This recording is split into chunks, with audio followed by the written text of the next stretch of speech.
नमस्कार, बहुत स्वागत है आप सभी का। प्राइम न्यूज देख रहे हैं आप। मैं हूं आपके साथ सिमी सोनी। उत्तराखंड स्पीकिंग में तमाम उत्तराखंड की खबरों पर नजर डालेंगे। बता दें कि उत्तराखंड में युवा आयोग बनाने का ऐलान कर दिया गया है। सीएम धामी ने स्वतंत्रता दिवस पर इसकी घोषणा की थी। नीति निर्माण में युवाओं की भागीदारी बढ़ने वाली है। युवा आयोग को संवैधानिक संस्थान बनाने की तैयारी तेज हो चुकी है। युवा आयोग के पास न्यायिक शक्तियां भी होंगी। युवा कल्याण परिषद ने फैसले का स्वागत भी किया है। उत्तराखंड में युवाओं को लेकर मुख्यमंत्री पुष्कर सिंह धामी ने एक बड़ा ऐलान किया है। स्वतंत्रता दिवस के मौके पर सीएम धामी ने राज्यों में युवा आयोग बनाने की घोषणा की। सरकार का कहना है कि आयोग के जरिए युवाओं के सुझाव और विचारों को नीति बनाने में जगह मिलेगी। युवा कल्याण परिषद के उपाध्यक्ष विनोद सुयाल ने भी इस फैसले का स्वागत किया। उनका कहना है कि युवा आयोग संवैधानिक संस्थान की तरह काम करेगा और कुछ न्यायिक शक्तियां भी मिल सकती हैं और इससे युवाओं की भागीदारी भी बढ़ने वाली है। तो देखिए, स्वतंत्रता दिवस पर इसका ऐलान किया था। चरण में उत्तराखंड राज्य में युवा कल्याण सलाहकार परिषद थी, जिसमें माननीय मुख्यमंत्री जी अध्यक्ष हैं, विभागीय मंत्री उसमें सह अध्यक्ष हैं और उसमें उपाध्यक्ष नामित है 2 लोग और अन्य उसमें परिषद के सदस्य हैं। मैं माननीय मुख्यमंत्री जी का आभार व्यक्त करना चाहता हूं कि उन्होंने बहुत युवाओं के हित में एक बहुत ही अच्छा निर्णय लिया है कि उन्होंने उत्तराखंड राज्य में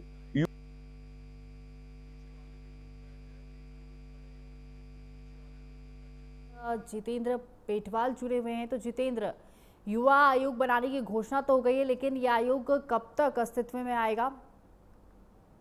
देखिए, अभी बीते दिनों ही जिस दिन स्वतंत्रता दिवस था उस दिन मुख्यमंत्री ने इसकी घोषणा की है। तो जाहिर सी बात है कि अलग से आयोग का गठन करना है तो इसमें समय लगेगा, क्योंकि पूरा स्ट्रक्चर इसका बनाना होगा, इसके सदस्यों को नामित करना होगा, इसकी जिम्मेदारी भी आयोग के अध्यक्ष या उपाध्यक्ष को देनी होगी। तो इसमें समय लगना लाजमी है। और कुल मिलाकर जो सरकार के नुमाइंदे हैं और संगठन और सरकार से जुड़े हुए लोग हैं, वो मुख्यमंत्री के इस फैसले का स्वागत कर रहे हैं। लेकिन सवाल यह भी उठता है कि जब पहले से ही राज्य में जो युवा कल्याण विभाग है, परिषद है, उसका जब पहले से ही गठन है तो आखिर इस आयोग की जरूरत क्या पड़ी। तो इस पर जब जो विनोद सुयाल है उपाध्यक्ष राज्य युवा कल्याण परिषद से उनसे पूछा गया तो उन्होंने ये कहा कि परिषद अपनी एक संस्तुति दे सकता है, वो युवाओं से जुड़े हुए जो नीतिगत फैसले हैं उनको आगे रिकमेंड कर सकता है, लेकिन आयोग अगर बन जाएगा तो आयोग एक स्वतंत्र बॉडी होगी और उसमें निर्णय लेने की क्षमता होगी। तो आयोग स्वतः निर्णय ले सकते हैं या सरकार को का मार्गदर्शन के रूप में आयोग अपने सुझाव जो है सरकार को दे सकते हैं। तो कुल मिलाकर युवाओं के भविष्य को लेकर, इनके रोजगार को लेकर, इनके आगे के क्रियाकलापों को लेकर नितांत एक आवश्यकता महसूस की जा रही थी उत्तराखंड में। तो बेरोजगारों के हितों में और युवाओं के हितों में एक प्रमुख निर्णय इसको माना जा रहा है। देखने वाली बात होगी कि कितनी जल्दी इसकी शुरुआत उत्तराखंड में हो पाएगी। बिल्कुल, तमाम जानकारी देने के लिए हमारे साथ जुड़ने के लिए जितेंद्र, धन्यवाद आपका। तो वहीं चारधाम यात्रा में 47.45 लाख श्रद्धालु पहुंचे हैं। बारिश के बावजूद बता दें आपको कि भारी संख्या में श्रद्धालु मौके पर पहुंचे हैं, उन्होंने दर्शन किया है। बद्रीनाथ में सबसे ज्यादा 16.32 लाख श्रद्धालु पहुंचे हैं। केदारनाथ में 14.56 लाख श्रद्धालुओं ने दर्शन किए हैं। चारधाम हेमकुंड के 60.48 लाख पंजीकरण हुए। उत्तराखंड में चारधाम यात्रा लगातार रफ्तार पकड़ रही है। बारिश के बावजूद श्रद्धालुओं का उत्साह बना हुआ है। पर्यटन मंत्री सतपाल महाराज के मुताबिक अब तक चारधाम में 47,45,450 से ज्यादा श्रद्धालुओं ने दर्शन किए हैं। बद्रीनाथ और केदारनाथ में सबसे ज्यादा श्रद्धालु पहुंचे हैं। हेमकुंड साहिब में भी 2 लाख से ज्यादा श्रद्धालुओं ने दर्शन किए हैं। 15 अगस्त तक चारधाम और हेमकुंड के लिए 7 लाख से ज्यादा पंजीकरण हो चुके हैं। सरकार अब दूसरे धार्मिक पर्यटन स्थलों को भी विकसित करने पर जोर दे रही है। तो देखिए, इसमें श्रद्धालुओं की जो संख्या है वो लगातार बढ़ती हुई नजर आई है। तो वहीं इस खबर पर और भी जानकारी देने के लिए जितेंद्र पेटवाल हमारे साथ फोन लाइन पे जुड़े हुए हैं। तो जितेंद्र, चारधाम यात्रा के लिए ये श्रद्धालुओं की जो संख्या है वो लगातार नजर आ रही है। तो अगर हम आंकड़ों की बात करें तो क्या आंकड़े निकलकर सामने आए हैं, कितने श्रद्धालु पहुंचे हैं इस बार? को लेकर श्रद्धालुओं का जो उत्साह है वो लगातार बढ़ता जा रहा है। और पर्यटन मंत्री सतपाल महाराज हैं, उन्होंने कुछ आंकड़े हमसे साझा किए हैं, जिसमें उन्होंने कहा कि बारिश के बावजूद भी यात्रा की रफ्तार बनी हुई है। और मंत्री के अनुसार अब तक यमुनोत्री में 6,64,251, गंगोत्री में 7,41,349, केदारनाथ में 14,56,854 और बद्रीनाथ में 16,32,363 श्रद्धालुओं ने दर्शन किए हैं। हेमकुंड साहिब में भी 2,05,069 श्रद्धालु पहुंचे। इस तरह चार धाम में कुल 47,45,456 श्रद्धालु दर्शन अब तक कर चुके हैं। 15 अगस्त 2026 तक चार धाम और हेमकुंड साहिब के लिए लगभग 8,48,695 पंजीकरण हुए हैं। जो एक खुशी की बात है कि लोगों का निरंतर जो फोकस है उत्तराखंड चारधाम यात्रा पर बन रहा है। लोगों की आस्था जो है वो इन चार धामों सहित हेमकुंड साहिब पर बन रही है। और जो उन्होंने भविष्य की योजनाएं बताई हैं, तो उन्होंने कहा कि सिर्फ चार धाम तक हम श्रद्धालुओं को सीमित नहीं रखेंगे, बल्कि जो अन्य पर्यटन सर्किट हैं उनसे भी जोड़ा जाएगा। इस पर विस्तार की जो योजना है वो लगभग 120 करोड़ रुपए की योजना है, जिसमें जो अपना महासू देवता हो, कार्तिकेय स्वामी हो, ऐसे आदि कैलाश हो, ओम पर्वत हो, ये सब जो पर्यटन सर्किट हैं या तीर्थाटन के सर्किट हैं, इन सबको भी इसमें सम्मिलित किया जाएगा और आगे और अधिक प्रभावी रूप से उत्तराखंड में जो यात्राएं हैं उनको संचालित किया जाएगा।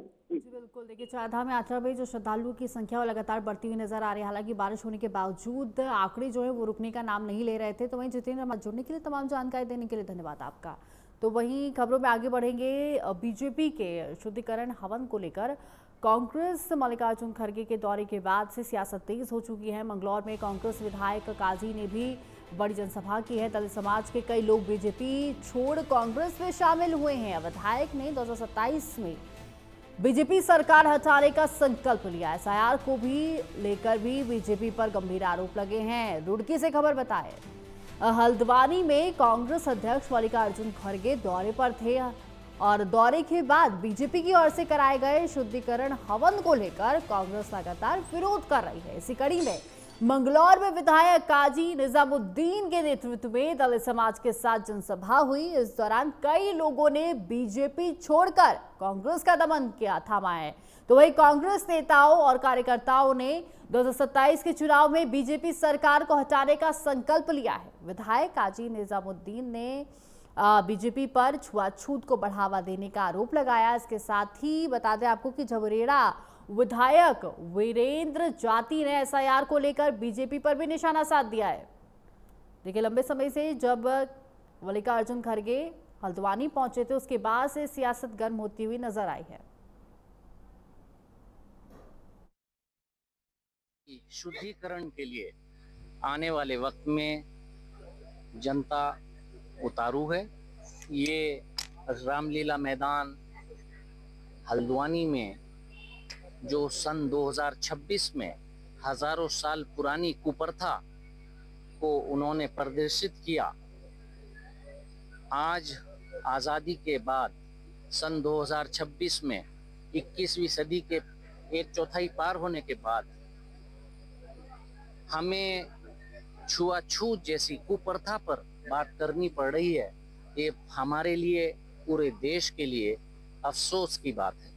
हम लोगों ने, जो हमारे कांग्रेस पार्टी के राष्ट्रीय अध्यक्ष मल्लिकार्जुन खड़गे जी हल्द्वानी में रैली के लिए आए थे, और जिस तरीके का भेदभाव भारतीय जनता पार्टी ने, आरएसएस के लोगों ने, जिस तरीके की मानसिकता उनके आने पर प्रदर्शित की और उनके जाने के उपरांत जिस मैदान में रामलीला मैदान में जो सभा वो करके गए थे, जिस तरीके से उनके जाने के बाद वहां पर हवन और शुद्धिकरण का कार्य किया गया, तो ये एक बड़ा सवाल और एक बहुत ही बड़ा प्रश्न चिन्ह उन्होंने आरएसएस और भाजपा की कार्यशैली पर लगा दिया।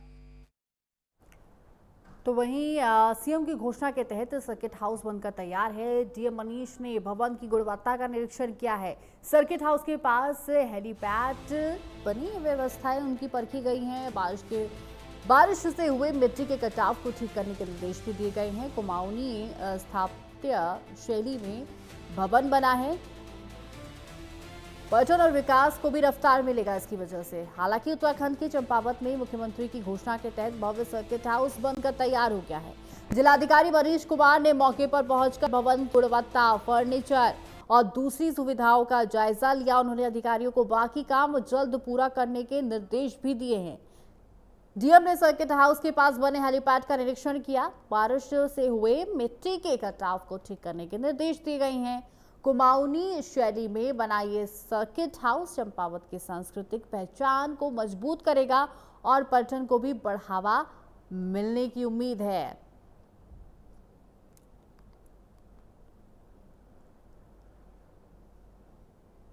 तो बता दें आपको कि कुमाऊनी शैली में ये बनकर तैयार है और कहीं ना कहीं इससे पर्यटन को भी बढ़ावा मिलने वाला है।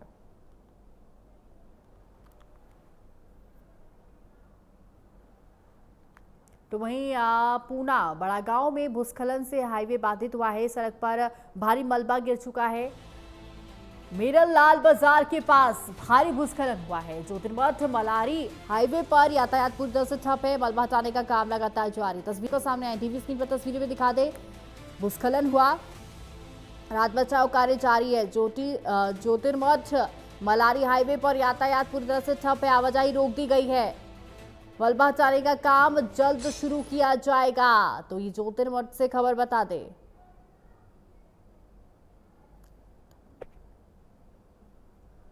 तो ये भूस्खलन की खबर निकलकर सामने आई है। मलबा हटाने का काम जो है वो जल्द शुरू होगा।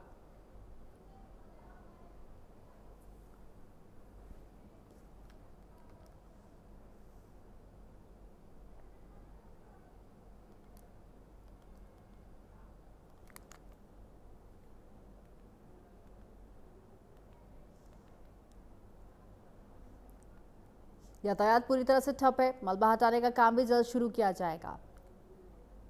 प्रशासन मौके पर पहुंचेगी और जो मलबा हटाने का काम है वो जल्द शुरू होगा। ज्योतिर्मठ से खबर बता रहे हैं, जहां पर यातायात ठप हो चुका है। सड़क बंद है, अभी यातायात पूरी तरह से प्रभावित है।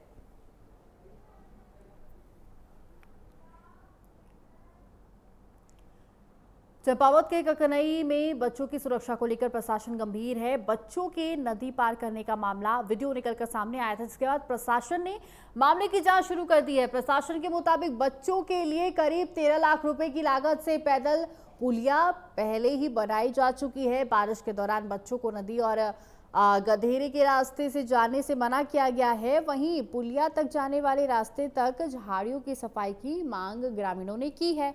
वीडियो वायरल सोशल मीडिया पर वायरल हुआ था। वीडियो सोशल मीडिया पर कैसे और क्यों डाला गया है, इसकी भी जांच की जा रही है। तभी कुछ दिन पहले ये वीडियो निकलकर सामने आई थी, जहां पर तमाम जो छात्र थे वो पैदल चलकर नदी पार करते हुए नजर आ रहे थे, स्कूल जाते हुए नजर आ रहे थे। हालांकि बच्चों की सुरक्षा पर प्रशासन गंभीर है। 13 लाख की पैदल पुलिया पहले से तैयार है। बच्चों के वीडियो मामले में जांच शुरू हो चुकी है। बारिश में नदी रास्ते से जाने पर रोक है। पुलिया मार्ग की सफाई की मांग भी उठी है। तो ये वीडियो वायरल हुआ था, जो टीवी स्क्रीन पर हम आपको दिखा रहे हैं। चंपावत से खबर है और जो ये वीडियो वायरल हुआ था, इसकी जांच पड़ताल प्रशासन की तरफ से शुरू कर दी गई। तो ऋषिकेश में बिजली का तार गिरने से बड़ा हादसा हुआ है। मां और 3 साल की बेटी की मौत हुई है। खदरी खड़कमाफ में दर्दनाक हादसा हुआ है। ऊर्जा निगम पर लापरवाही के आरोप लगे हैं। ग्रामीणों ने कार्रवाई की मांग पर हंगामा भी किया है। एसडीएम ने दोषियों पर कार्रवाई का भरोसा दिया है। ऋषिकेश के श्यामपुर चौकी क्षेत्र के खदरी खड़कमाफ में रविवार शाम एक दर्दनाक हादसा हुआ, जहां घर लौटते समय गली में अचानक से बिजली का तार टूटकर गिरने से 32 साल की सुमन और उनकी 3 साल की बेटी सृष्टि की मौके पर मौत हुई है। इस घटना के बाद ग्रामीणों में ऊर्जा निगम की लापरवाही को लेकर भारी गुस्सा फूट पड़ा और उन्होंने जमकर हंगामा किया है। प्रशासनिक अधिकारियों द्वारा दोषियों पर कार्रवाई के ठोस आश्वासन के बाद स्थिति शांत हुई है। पुलिस ने दोनों शवों को कब्जे में लेकर पोस्टमार्टम के लिए भेज दिया और आगे कानूनी कार्रवाई फिलहाल जारी है।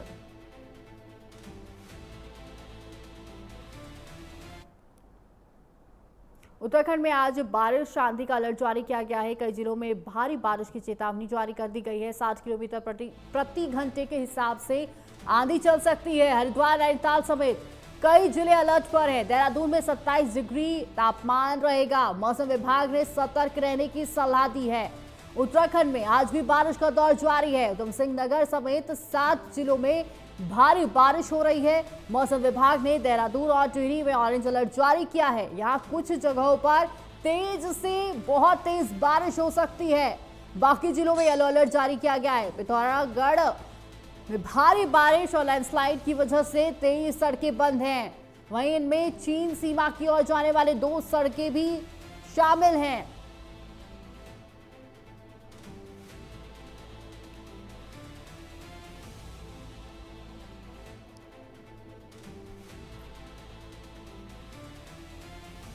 लोगों को नदी नालों और निचले इलाकों से दूर रहने की सलाह भी दी गई है।